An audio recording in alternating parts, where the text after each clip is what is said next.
It's time to hit the road and discover Texas with Annie Studebaker. Get ready to travel deep into the heart of the Lone Star State, meeting friendly folks and exploring fascinating places. Experience a way of life like nowhere else in the world as we uncover the rich history and culture of Texas. Discover adventure, discover excitement, discover Texas with Annie Studebaker.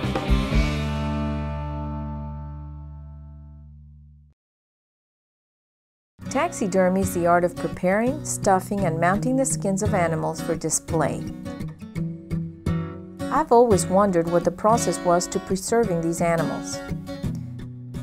Today, we visit Mesquite Creek Taxidermy located in Pearsall, Texas. Owner and taxidermist James Newport gave us a tour of his shop and explains what it takes to master this art. Taxidermy has been a passion of mine since childhood. What we do is take the hunter's harvest and turn it into a three-dimensional, lifelike trophy. This showpiece is something they can talk about for many years. Taxidermy is basically a learned task. The best way to learn taxidermy is through basically an apprenticeship, where you start at the bottom, sweeping floors, skinning animals, and work your way up through all the processes of taxidermy. I've owned Mesquite Creek Taxidermy since the year 2000. We have up to 5 to 7 employees, depending on the time of year. This is the tan skin that's returned from our tannery before we start the mounting process. This is going to be a wet tan skin. This is leather. And that's what we will take and put over a urethane foam form in the specifications that the hunter wants to be the pose that he wants. This is a white-tailed deer. This is the face of the white-tailed deer. Tan skin. Eyes are here. Nose, mouth, ears. This tan skin and the antlers will be the only part of the deer that is reused. I'm going to show you how we take this tan skin and move forward in the mounting process. Generally be a lot of work done to this form, sanding it, rasping it, make sure the glue sticks. Also sculpting on the head to make him look like a mature South Texas deer. We're going to skip those steps and just show you how we set an eye. Okay. Actually thinning the inner eyelids. We'll turn it back right side out here in just a second so you can see what I'm dealing with here.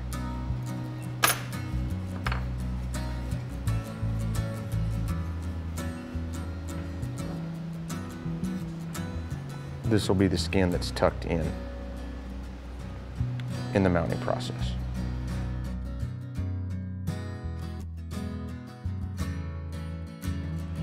Yeah, we'll take any kind of hole. First, you want to look on the outside and make sure no hairs are cut. If the hairs are cut, then you have to cut a hole bigger than that so you get rid of the cut hair. But you always have to take a hole and turn it into a football shape. That way it'll sew up on both ends. Okay. So I'm actually going to cut this hole bigger, which doesn't make a lot of sense, but that's how you got to do it. Being careful not to cut the hair on the other side. I've always wondered how an entry hole was concealed on a display piece. The hide that he was working on had a very visible one.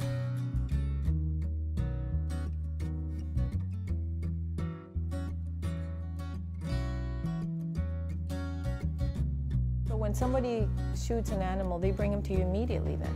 Well, they refrigerate until you're ready to get it? Nowadays in South Texas, hunting is such an industry that most people have walk-in coolers and that kind of stuff, so they can maintain them on their ranch. For how long? A week, you know, somewhere in that kind of time frame. And then they bring them to you to skin? Right.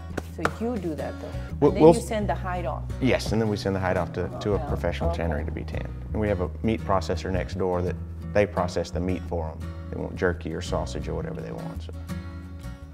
Don't go away. When we come back, James demonstrates one of the most crucial steps in taxidermy, setting the eyes. Okay, I'm going to show you how we're going to do it. We're going to go clay inside as a backer. We're going to take the eye. You can't see it. A deer has a flat pupil. They're a prey species, so their eye is designed to watch the horizon at all times, okay? You can't see it, you can see it with a light. You'll have to trust me that there's a flat-shaped pupil in there, okay? So we're going to make sure that pupil is level with the ground. Sink that in. There's a 37-degree angle this way and a 12-degree angle that way. It looks kind of like I just stuck it in there because I did, but that's from doing it for years and years, okay? So we're going to take this water-based potter's clay. We're going to start on the bottom lid. We're going to lay clay around it like so. Blend that into the form.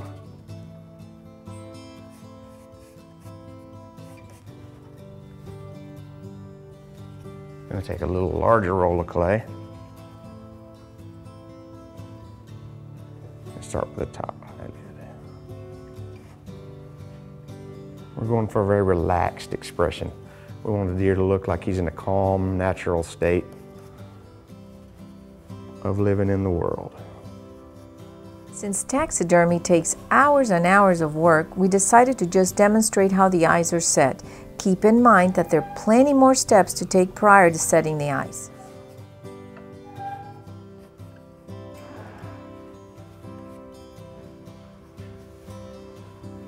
Okay. Fairly simple enough. And you can do the other side? Yes. You can just grab some clay and stick it on there. Okay. That's the little one? That's the little one. Yep. And that's the bigger one. You want to stuff that in there, or you want me to do that? Okay, no, I want to do Okay. that. This is, Okay. I just You're just going to pack it in there. Okay. Yes, ma'am, you got it. Well, this is mine, so it's just not even right. Okay, so if I remember correctly, we're going to stuff this in here like this. Am I doing this right? You like got that? it. So far, so good. So now we're going to do the eyeball. You got to Yep. show me. There's a line in here, and I sure can't see it. There's a pupil. You can see it from the back side at times. See the pupil going that direction? See the little indentation? So you want to just lay it in there just like that. It goes like that. Yeah. Okay, see there? I couldn't see it, but anyway. And it goes in like that? Close. Yeah. Close? You want to go a little farther in? Oh boy, you really shoved it in there. Okay. And we're going to go a little more in that way. Oh wow, okay. So we're going to wipe that. And now, get rid of this. Yep. Now I've got this little one, which I didn't do, but anyhow, we're going to go ahead and put it underneath, right? Right. Am I correct? You got it. And then you kind of flatten it out like this. Kind of blend it in there. Yeah. And then we do the big one on top? Yep. Like this? Yes. All right. And flatten it.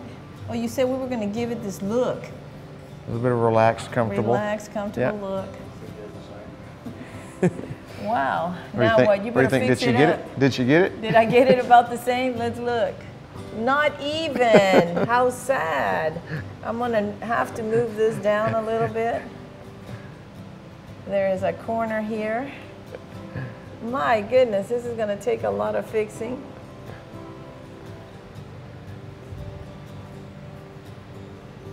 All right, let me turn it that way a little bit. Let's turn it so he could see this eye. Go farther. All right, well, mine doesn't look like him. We're going to let him fix it up. Go ahead, James, fix it up. It wasn't good enough, so he's going to do it all over. That's okay. He's getting paid for this, not me. There you go. What a difference. Do you usually wait till it's dry to put the skin over it? No, we'll put the skin over, tuck it in, Oh, and then we'll okay. continue to shape the eye. the And we'll do eye. that here in just a second. Okay, We'll kind of, okay. you'll kind of see that. So Cool. now we're a little more like we Yeah, want to be. majorly. I had flattened it out. That's no good. Okay, good. We pop these capes to ensure that they go back to the size that they were originally. We go back to the measurements that we took off of the skin. I'm going to get in there and help him pull it over the neck. You want me to do that? Let me try. Okay. All we got to do is just protect the eyes, so you can just go back with it.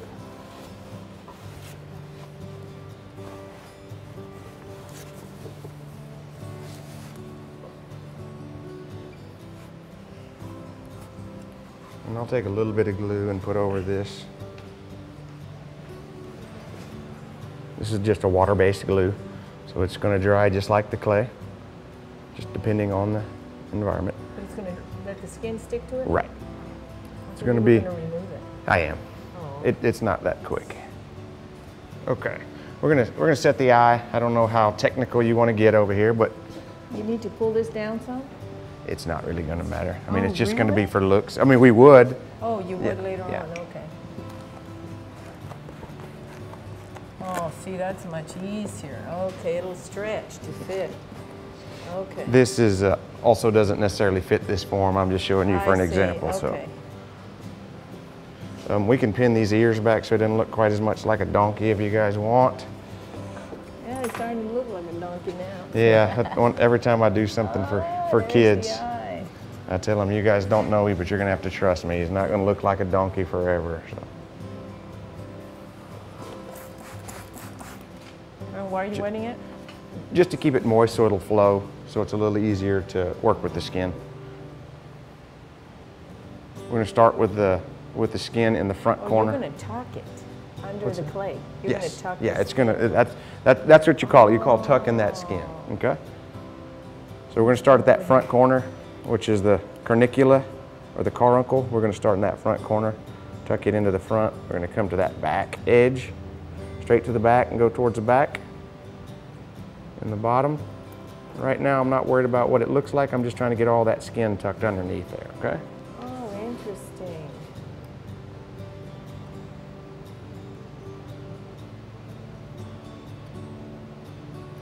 Oh, wow. Oh, I can do that. You can do it, no problem. Oh, no problem. Well, that looks real.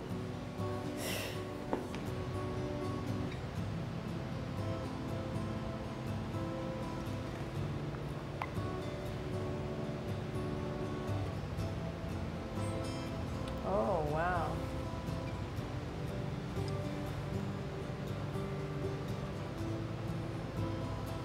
Okay, simple enough? Okay, I get to try the next one. Okay, so now we're going to put it right there Yep. and tuck it. Yep. You usually stretch it out and then tuck it like this. Yep. Yes? Yes. But you always start in the corner, so I'm going to mess it up. It can be removed, right? Yeah, we'll fix it. Oh gosh. This is not working out. Then you get the skin out like this and you tuck it in there. Remember, I've got 20 years experience We're of going to doing hide the boo-boos here. this. Yep. And And we're going to I tuck. don't know. See that stitch right where that gland is, that stitch area? That's going to go into that little slot that I This? cut. Yeah. This? Yep.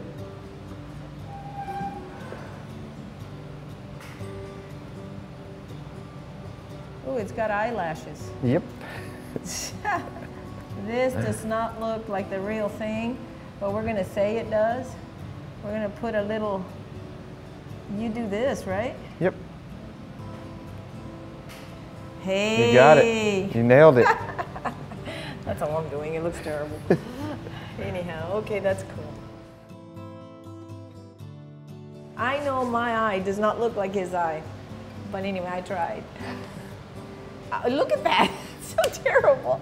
That'll be the fun part. There you go. You can get it from the front. That shows the difference in the two. Yes, the difference right here. He looks terrible. He's got a black eye. That's what it is. Wasn't my fault. Just make sure you guys don't say that I did that one and she did this one. Tell me what you have up here. We've got Corsican rams here and here. There's a javelina, which is a South Texas native species, black buck antelope, a white fallow. All those are whitetail. Speckled belly goose. Feral hog. Ooh, those are mean looking. Pronghorn antelope on the bottom there.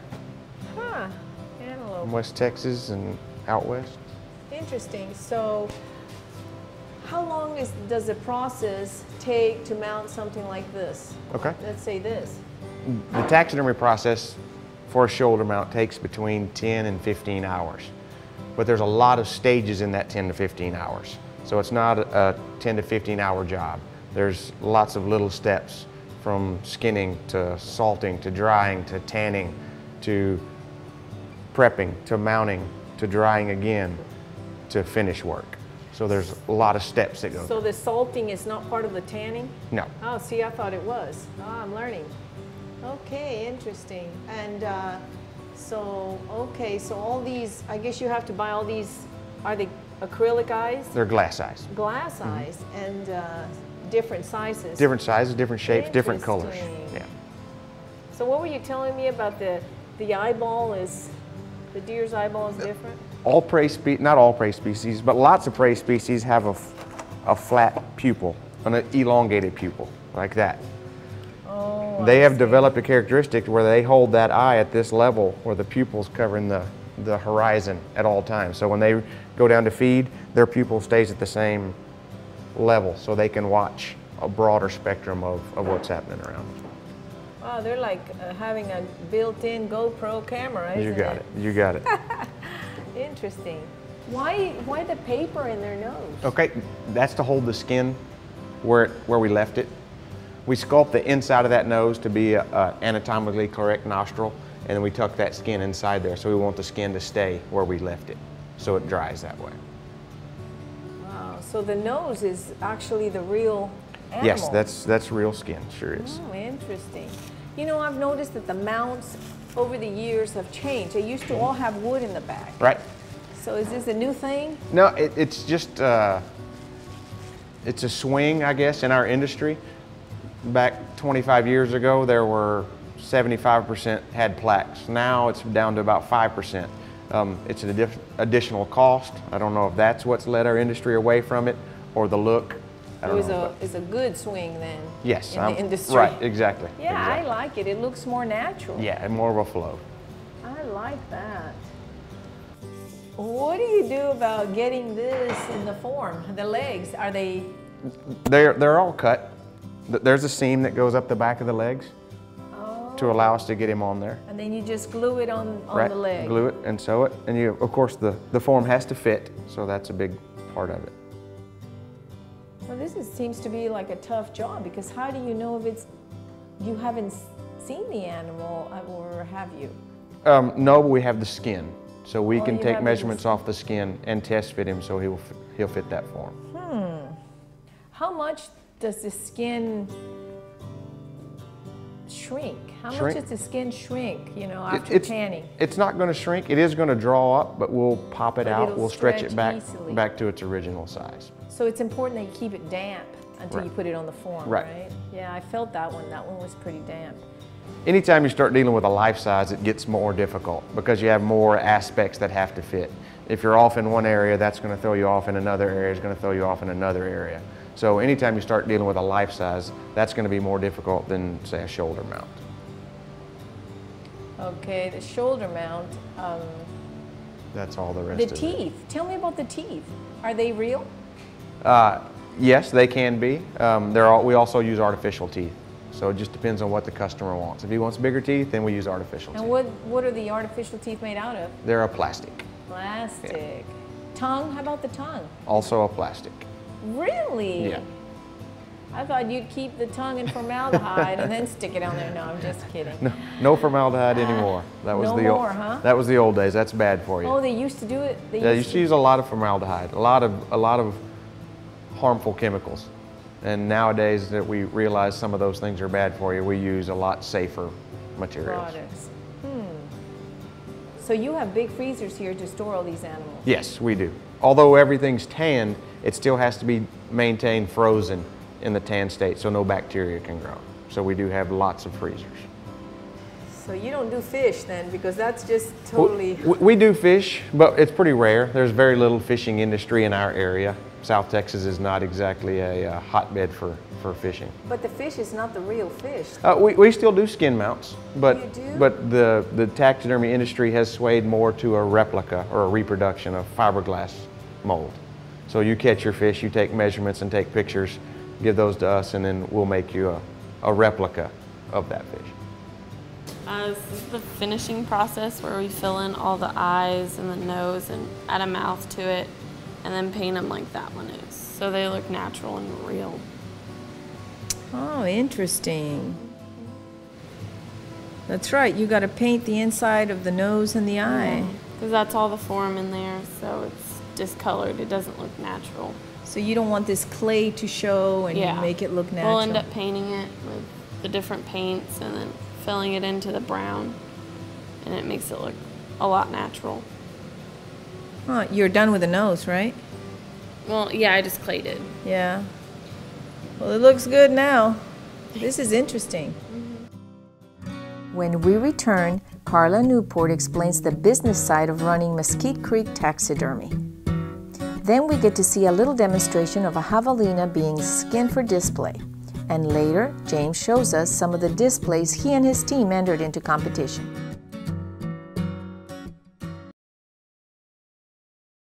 My name is Carla Newport. I work with my husband James here at our business, Mesquite Creek Taxidermy. When customers come in, they start here first. We get them to fill out a wildlife resource document, and that starts the process legally with Texas Parks and Wildlife and us having the deer in our possession. They give us all of their information. That's one of the most important parts that sometimes people don't realize. If they don't get me their phone number, their email address, and nice neat writing, I cannot get back in touch with them.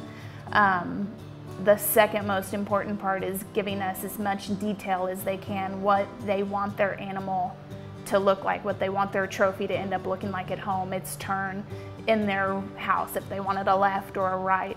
So we work with them if they don't know what they want, to show off their animal the best way possible.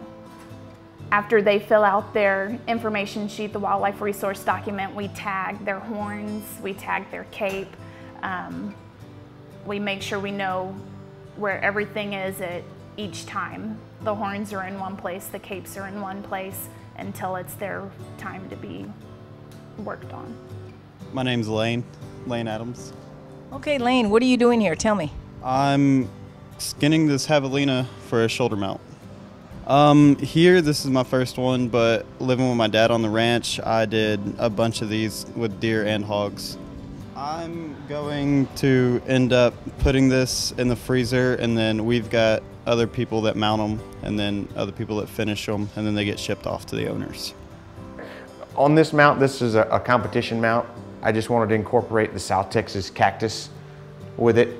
I also put snow on there. The title of this is Rare Snow, because we do have light snows in South Texas, but they're obviously very rare. So you see the snow on the cactus kind of blends in with that. This cactus is a cast cactus. It's a plastic cast that I made. Also, the quills you see on there are real quills from real cactus. The caption on this guy is basically night terrors. This is a vision I've had and wanted to do for years. About 4 years I've been trying to get this thing done. Finally came up with it. The theme is this pig's asleep, dreaming. You can see his little kick marks where he's kicking and dreaming and running in his sleep. And this is what's happening in his dream, being chased by an owl. Also, you see the entire armature. The flow of the armature is also the shape of a rattlesnake. Part of his night terrors. We don't try to explain it. It's just some of the things that he fears. That's where his night terrors come from. This owl is just a custom sculpture, something that I sculpted from urethane foam to depict this night terror owl. Okay, this is a competition piece I did a couple years back. The theory behind this is breaking bronze. The idea is that it was an entire bronze and it's slowly breaking, coming back to reality. All the cactus I cast, anything you see that's bronze was sculpted to look like a sculpture. Basically, he's depicted as eating a pear apple off the top of this bronze, standing beside it. The bronze is attached to native South Texas mesquite that I carved in the flow shape that I wanted it to be in. The competitions we go to are our state association is the Texas Taxidermy Association. It's an association of taxidermists. It's designed for taxidermists to come learn from other taxidermists, develop their art, their craft, so they can become better taxidermists and provide a better product to their customers. This mountain lion actually belongs to the state of Texas, Texas Parks and Wildlife. He was actually killed illegally from a roadside in South Texas, in LaSalle County. He will be permanently displayed in the Operation Game Thief trailer, which is a trailer they take to hunting events that depicts illegally taken game. He had multiple gunshot wounds. In our mounting process, we camouflage those holes. We sew them up where they will no longer be visible, and he had multiple gunshots. This is a gorilla death mask. Was done by one of our foremost leaders in taxidermy back in the 1920s. His name was Carl Akeley. His imprint in the taxidermy industry is still present. You go and look at the stuff that he did back in the 1920s, it's still the caliber of the things that we do today. He was that amazing of an artist, that far ahead. He was consigned by the American Museum of Natural History to depict different arrays of African species. He had permits to shoot 15 gorillas, mountain gorillas in Africa. After he shot 7, he decided he would no longer shoot gorillas again. In the old days, they didn't have the photography, the videography, so a very important technique was to do a death mask. As soon as the animal was harvested, they would do a death mask, which they could recreate the facial structures and the anatomy of that. Taxidermists got a bad reputation back in the early days for killing animals to put in museums, but taxidermists are some of the foremost people that began preserves and conservation. Carl Akeley started national parks in Africa. William Hornady is responsible for saving the American bison.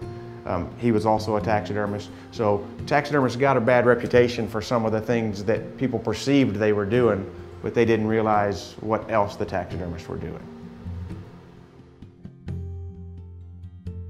That's it for this episode. Next time you see a hunter's trophy, you might appreciate it even more.